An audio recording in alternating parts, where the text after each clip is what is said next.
Hello all, welcome to the next session on storage area networks. So in this session let us begin with the last module of our syllabus, that is module 5. The first part of our module we will be discussing about securing the storage infrastructure. Before proceeding, let us try to ask a question: what is storage security? So application of security principles and the practices to storage networking technologies is called as storage security. Applying the security principles and the practices to the storage networking, which involves your data storage as well as the networking. So application of security principles and practices to storage networking technologies is all about storage security. So in storage security, the focus is on securing the access to the information. Storage security begins with building a framework. So storage security involves securing our storage as well as the network. Let us look at what we mean by the storage security framework. Storage security framework is a systematic way of defining the security requirements. The framework should incorporate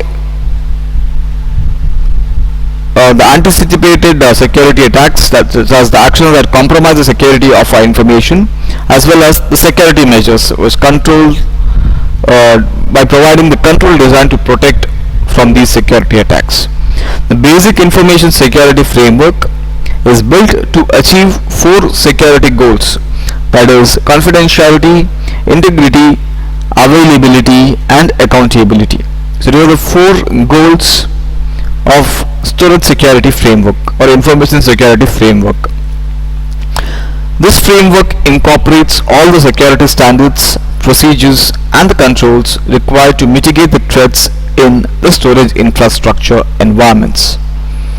Now let us look at each of these goals in detail. First one we have is the confidentiality.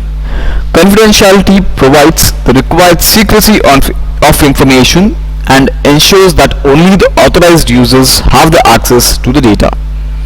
So it provides the required secrecy of the information and ensures that only authorized users have access to the data.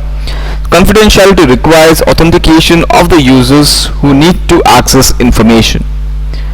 Data in transit, that is data transmitted over the cables, and the data at rest, that is data residing on the primary storage, the backup media or in the archives, can be encrypted to maintain its confidentiality. So confidentiality can be maintained by encrypting the data, both data in transit as well as data at rest. In addition to restricting unauthorized users from accessing information, confidentiality also requires implementing traffic flow protection measures as a part of the security protocol. So in addition to restricting unauthorized users from accessing information, confidentiality also requires implementing traffic flow protection measures as part of the security protocol. These protection measures generally include hiding source and the destination addresses, frequency of data being sent, and also the amount of data that is being sent. So all this information can be hidden. So confidentiality, it ensures the secrecy of information and ensures that only authorized users have access to the data. So this requires the authentication of users who need to access the information. So both data in transit as well as data at rest can be encrypted to maintain its confidentiality. In addition to restricting unauthorized users from accessing information, confidentiality also requires implementing traffic flow protection measures as a part of the security protocol, which include hiding source and destination addresses, frequency of data being sent, as well as the amount of data that's sent. Second goal of security framework is integrity. Integrity ensures that the information is unaltered. Ensuring integrity requires detection of and protection against unauthorized alteration or deletion of information. Ensuring integrity stipulates measures such as error detection and correction for both the data and the systems. So ensuring integrity stipulates the measures such as error detection and correction for both the data and the systems. So integrity ensures that the information is unaltered. Third goal of security framework is availability. Availability ensures that the authorized users have reliable and timely access to systems, data and applications residing on these systems. So availability ensures that the authorized users have reliable and timely access to the systems, the data and the applications residing on these systems. Availability requires protection against unauthorized deletion of data and denial of service. Availability also implies that sufficient resources are available to provide a service. That is availability. And the last goal of a storage security framework is accountability. Accountability refers to accounting of all the events or accounting for all the events and operations that takes place in the data center infrastructure. The accountability service maintains a log of the events that can be audited or traced later for the purpose of security. So accounting for all the events and the operations that takes place in the data center can be audited or traced later. It helps us to uniquely identify the actor that performed an action. Someone has to be held accountable. So accountability is one of the major goals of storage security framework. So there are four goals. We have confidentiality, integrity, availability and accountability. Now let us try to understand a term called as the risk triad. The risk triad defines the risk in terms of three elements, that is the threats, the assets and the vulnerabilities. These three things are called as the risk triads. That is, it defines the risk in terms of threats, assets and the vulnerabilities. Risk arises when a threat agent uses an existing vulnerability to compromise the security services of an asset. For example, if a sensitive document is transmitted without any protection over an insecure channel, the attacker might get unauthorized access to the document and may violate its confidentiality and integrity. So this may in turn result in the business loss for the organization. So risk arises when a threat agent, that is one more name for the attacker, uses an existing vulnerability to compromise the security services of an asset. For example, if a sensitive document is transmitted without any protection over an insecure channel, an attacker might get unauthorized access to the document and may violate its confidentiality and integrity. This may in turn result in the business loss for the organization. In this scenario, potential business loss is the risk, which arises because an attacker uses the vulnerability of the unprotected communication to access the document and tamper with it. The assets, threats and vulnerabilities are considered from the perspective of the risk identification and the control analysis. So we need to understand what are the assets we have. We need to understand what are the threats that the assets may be facing, and what are the vulnerabilities. Now let us try to understand what we mean by the assets. Okay, so what is the most important asset in our IT infrastructure? It is the information. Information is one of the most important assets for any organization. So we need to protect our information from the threats. Other assets include the hardware, the software and other infrastructure components required to access the information. To protect these assets, organizations must develop a set of parameters to ensure the availability of the resources to authorized users and trusted networks. These parameters apply to storage services or the storage resources, network infrastructure and the organizational policies. Security methods have two objectives. First objective is to ensure that the network is easily accessible to authorized users. It should also be reliable and stable under the disparate environmental conditions and the volumes of usage. The second objective of the security method is to make it difficult for the potential attackers to access and compromise the system. The security methods should provide adequate protection against unauthorized access, viruses, worms, trojans and other malicious software programs. Security measures should also include options to encrypt the critical data and disable unused services to minimize the number of potential security gaps. The security method must ensure that the updates to the operating system and the other software are installed regularly. At the same time, it must provide adequate redundancy in the form of replication and mirroring of the production data to prevent catastrophic data loss if there is an unexpected data compromise. So security measures should include the options to encrypt the critical data and disable unused services to minimize the number of potential security gaps.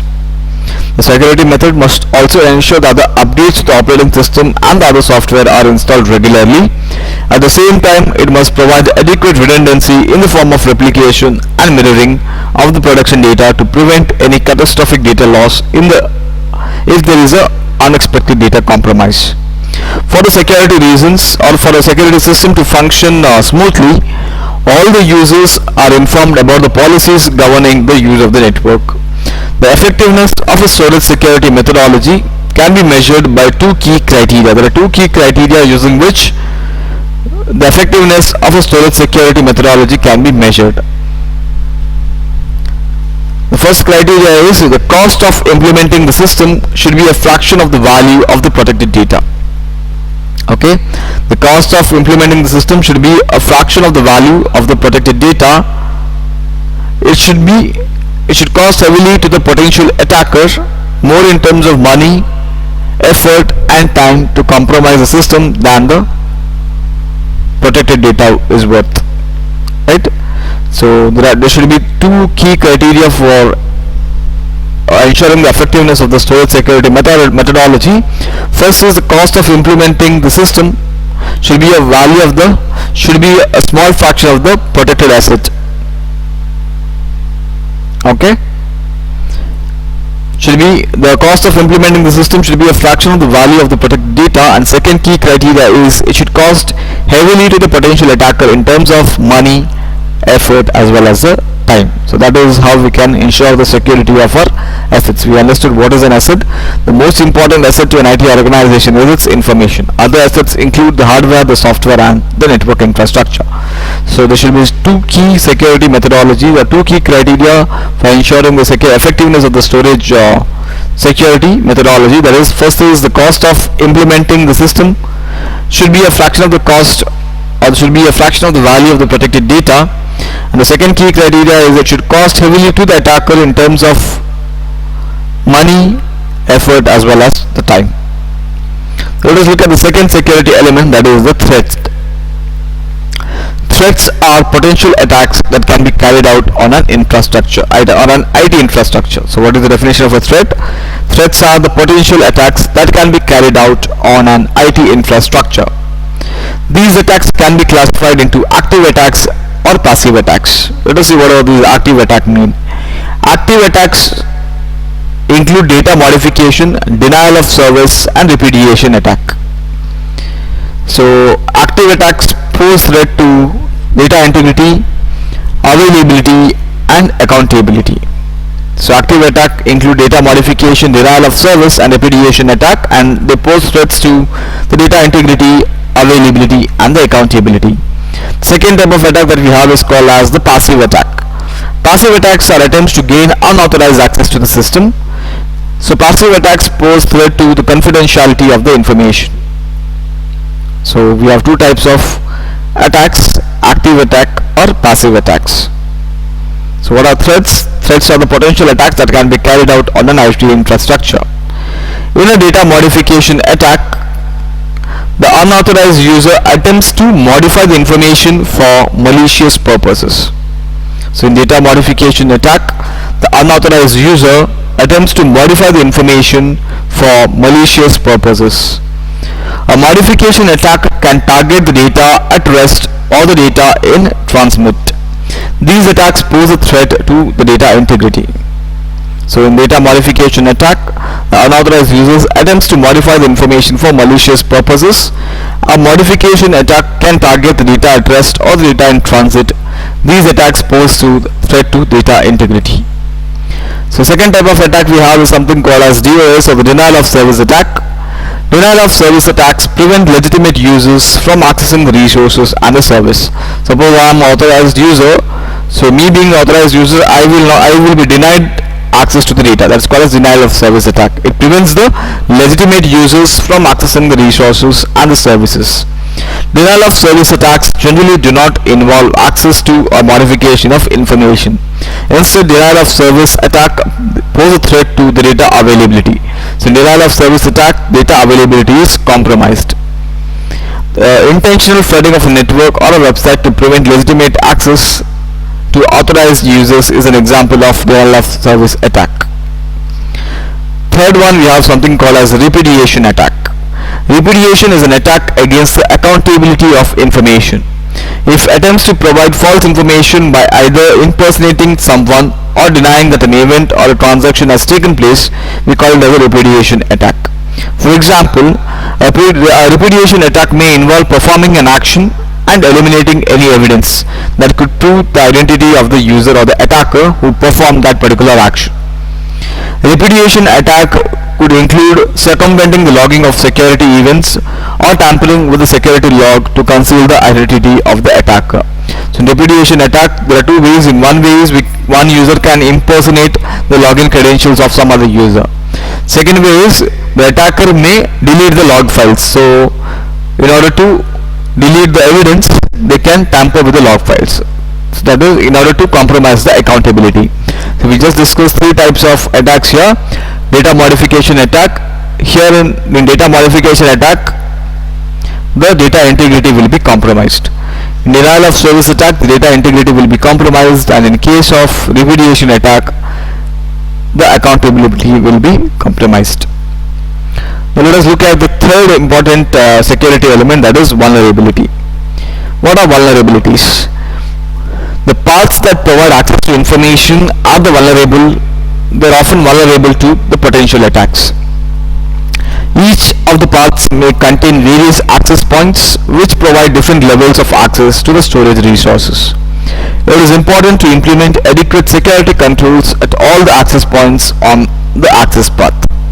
Implementing security controls at each access point of every access path is known as defense in depth. In order to avoid the vulnerabilities in a system, we need to have something called as defense in depth, which includes implementing security methods or security controls at each access point of every access path. Defense in depth recommends using multiple security measures to reduce the risk of security threats if one component of the protection is compromised. So defense in depth recommends using multiple security measures to reduce the risk of security threats if one component of the protection is compromised. It is also known as layered approach to security. So defense in depth is also known as layered approach to security. Since there are multiple measures for security at different levels, defense in depth gives additional time to detect and respond to an attack. This can reduce the scope or impact of a security breach. Attack surface, attack vector, and work factor are the three factors to consider when accessing the extent to which an environment is vulnerable. So whenever we try to identify the vulnerabilities in the system, we try to understand three factors of the system. That is, first factor is called as the attack surface, second is called as the attack vector, and the third is called as the work factor. Let us try to understand what are these attack surface, attack vector, and the work factor. Attack surface refers to the various entry points that an attacker can use to launch an attack. Each component of a storage network is a source of potential vulnerability. An attacker can use all the external interfaces supported by that component, such as the hardware and the management interfaces, to execute various attacks. These interfaces form the attack surface for the attacker. Even unused network services, if enabled, can become a part of the attack surface. So attack surface is one of the factors that is used to determine the vulnerabilities in a given system. Attack surface refers to the various entry points that an attacker can use to launch an attack. Each component of a storage network is a source of potential vulnerability. An attacker can use all the external interfaces supported by that component, such as the hardware and the management interfaces, to execute various attacks. Now these interfaces form the attack surface for the attacker. Even unused network services, if enabled, can become a part of the attack surface. The second factor we have is something called as an attack vector. An attack vector is a step or a series of steps necessary to complete an attack. So an attack vector is a step or a series of steps necessary to complete an attack. For example, an attacker might exploit a bug in the management interface to execute a snoop attack whereby the attacker can modify the configuration of the storage device to allow the traffic to be accessed from one more host. This redirected traffic can be used to snoop the data in transmit. So an attack vector is it's a step or a series of steps that an attacker has to use in order to launch an attack.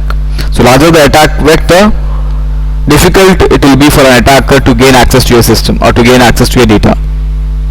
So an attacker might exploit a bug in the management interface to execute a snoop attack where the attacker can modify the configuration of the storage device to allow the traffic to be accessed from one or more hosts. This redirected traffic can then be used to snoop the data in transit. Third factor, we have something called as a work factor. Work factor refers to the amount of time and the effort required to exploit an attack vector.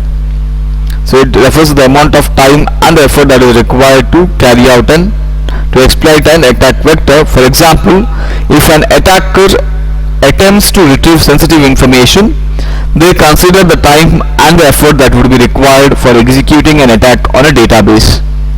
This may include determining privileged accounts, determining the database schema, and writing SQL queries. Instead, based on the work factor, they may consider a less effort-intensive way to exploit the storage array by attaching to it directly and reading from the raw disk blocks. Having access vulnerability of the environment, organizations can deploy specific control measures. Any control measure should involve all three aspects of the infrastructure, that is the people, the process, and the technology, and the relationships among them. Now to secure people, the first step is to establish and assure their identity. Based on their identity, selective controls can be implemented for their access to data and resources. The effectiveness of any security measure is primarily governed by the processes and the policies. Finally, the technologies or the controls that are deployed to ensure the compliance with the processes, policies, and the people for its effectiveness. Security technologies are directed at reducing vulnerability by minimizing attack surfaces and maximizing the work factors. So there are three factors that is used to define the vulnerabilities. We have the attack surface, the attack vector, and the work factor. Attack surface refers to the various entry points that an attacker can use to launch an attack. What is an attack vector? Attack vector is a step or a series of steps necessary to complete an attack. What is the work factor? Work factor refers to the amount of time and effort required to exploit an attack. Now various measures various controls can be implemented to reduce the vulnerabilities. There are two controls. There are two classifications of controls. We call it as technical controls or non-technical controls. Let us see what do you mean by technical controls. Technical controls are usually implemented through computer systems, whereas non-technical controls are implemented through administrative or physical controls. So technical controls are usually implemented through computer systems, whereas non-technical controls are implemented through administrative and physical controls. Administrative controls include security and personnel policies or standard procedures to direct the safe execution of various operations. Physical controls include setting up of the physical barriers such as security guards, fences, or locks. So remember, there are two types of controls in order to mitigate the vulnerabilities: preventive control or technical control, and administrative control. Technical controls are usually implemented through computer systems, whereas non-technical controls are implemented through administrative or physical controls. Then we have something called as administrative controls, which include the security and the personnel policies or standard procedures to direct the safe execution of various operations. Now based on the roles they play, The controls are again classified as preventive measures or the preventive controls, the detective control and the corrective control. Let us see what do we mean by the preventive control. The preventive control attempts to prevent an attack. Okay, the preventive control, it attempts to prevent an attack. Preventive controls avoid the vulnerabilities for being exploited and prevent an attack or reduce its impact. So preventive control attempts to prevent an attack. The second type of control that we have is called as the detective control. The detective control detects whether an attack is in progress. So if we are having a mechanism to detect whether there is an attack in progress, we call such a control as the detective control, which detects whether an attack is in progress. Detective controls discovers attacks and trigger preventive or corrective control. The third type of control we have is something called as a corrective control. After an attack is discovered, the corrective controls are implemented. Corrective controls reduce the effect of an attack. Okay, corrective control, they reduce the effect of an attack. For example, an intrusion detection or intrusion prevention system is a detective control that determines whether an attack is underway and then attempts to stop it by terminating a network connection or invoking a firewall rule to block the traffic. There are different ways in which we can mitigate the vulnerabilities. To understand the vulnerability, we need to understand the attack vector, the attack surface and the work factor. To prevent the vulnerabilities, we can use different types of control, that is technical control and non-technical administrative control or the non-technical control. And again, there are different types of controls, classifications of control. We can have preventive control, we can have detective control as well as corrective control, right? So in this session we discuss what do you mean by storage security framework. So what are the elements of the storage security framework, or why is storage security required? We discuss what are the goals of the storage security framework, that is confidentiality, integrity, availability and accountability.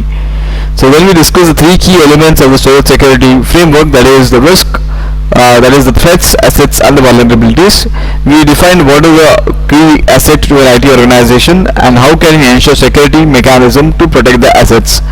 Then we discussed what do you mean by threats. We defined what is a threat and we understood the two types of threats, that is active attacks that can be carried out, that is active attack and passive attack. We also discussed data modification attack, denial of service attack and the repudiation attack.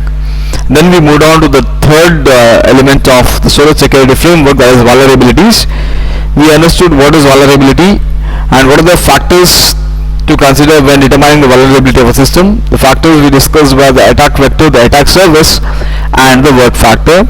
We understood how the controls can be implemented in order to mitigate the vulnerabilities, that is by implementing administrative control or technical controls. And we discussed there are different types of classifications of the controls, that is we have preventive control, the detective control and something called as the corrective control. With this, let us conclude this particular video session. Thank you.